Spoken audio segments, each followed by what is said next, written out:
Welcome to Illia's work, The Gnostic Way. This is Abera. We're filming from Nelson, BC. Hi, Illia. Hi, Vera. Hi. So I'd like to know, how did this begin for you? To say begin, I have to go back to my childhood.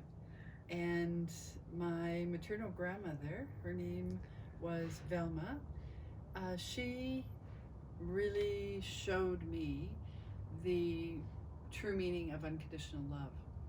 I was an adopted child into that family, and um, I really, as far as energy goes, of loving energy, I um, I didn't feel like I was adopted or that I wasn't truly a part of that family due to mostly my maternal grandmother.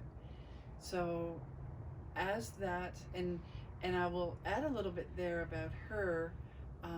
She lost her husband very young in life, so I didn't know my grandfather, and so she would work Monday to Friday, and right after work on Friday, she would drive out to the farm, where I would be impatiently waiting for her to arrive, and we had a very modest country home, and she and I would sleep together in a little 3/4 bed, and we were just very, very, very close. You know, my whole life until she passed when I was 25. So I had that. That was really my base. That, you know, my parents were loving as well, but it was really that profound connection and continuous love that I could feel. My grandma was not a woman who spoke a lot of ideas or opinions. She just really held a truly loving vibration, and so with that base, I feel like it catapulted me, especially after her passing. It really catapulted me into seeking, um,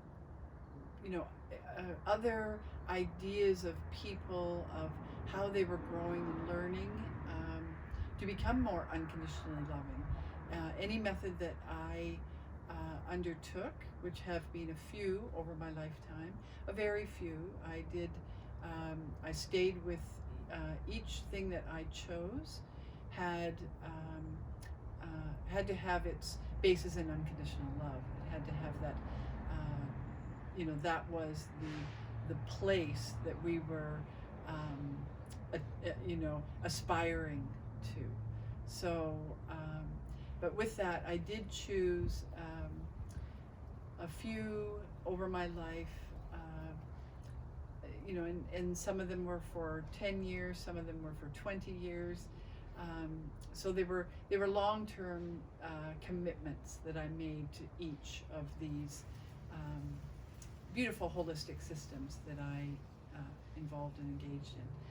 So from there, I combined what I had learned, and I basically merged compatible teachings so that I created what I consider my own work, which is the Gnostic Way. So what is the Gnostic Way? Well, first of all, let's look at the word Gnostic. Gnostic is used in many traditions. The way I am using it is fundamentally referring to the inner journey. So the Gnostic Way is first and foremost to have an inner journey, or a journey of consciousness. It's not to exclude the external. It's, of course, inclusive of our environment and our external creation around us, but that has to first come from within. So it's like a from within out system. Okay. And can you tell me more about the holistic system? The word holistic refers, basically, I render it down into what I call the cornerstones of holism, which is physical, emotional, mental, and spiritual, in that order. I've written extensively on that progressive order of holism or holistic systems, which begins on the physical level. So the physical being the foundation, not the main focus, or in other words, not putting the majority of the attention on the physical, but the physical being the foundation. And then from there, when the physical foundation is at a certain point, it doesn't need to be perfected. It doesn't need to look good or feel good. We start from where we are, and from the physical point, we catapult ourselves into the emotional body. And from there, we work with the emotional body, which in my experience took a lot of years. I really maintained many years really focusing on the emotional body. And from the emotional body, again, it doesn't have to be perfect, feel perfect, or look perfect, but from there we get a certain fluidity in our emotions. If we've done enough transmutation, we do get a certain fluidity, and from that fluidity we are then we're moved. It's all about the endocrine system and moving it upward and opening up all of the endocrine within the brain system, but particularly the pineal gland. And when that gets activated and open to a certain point, we get to really face our own personal pain. And when that happens and we stick with it, a lot of people sort of back away for a while when they find their personal pain. But when we go back to it and we really stick with it and continue that transmutation, we then come to a place where the emotional body and the mental body meet. And when that happens, we get to see the dualistic format that we created in. And I say created because we get to really view how we have been doing things. We see the patterns that we have created, and I mean individually and collectively.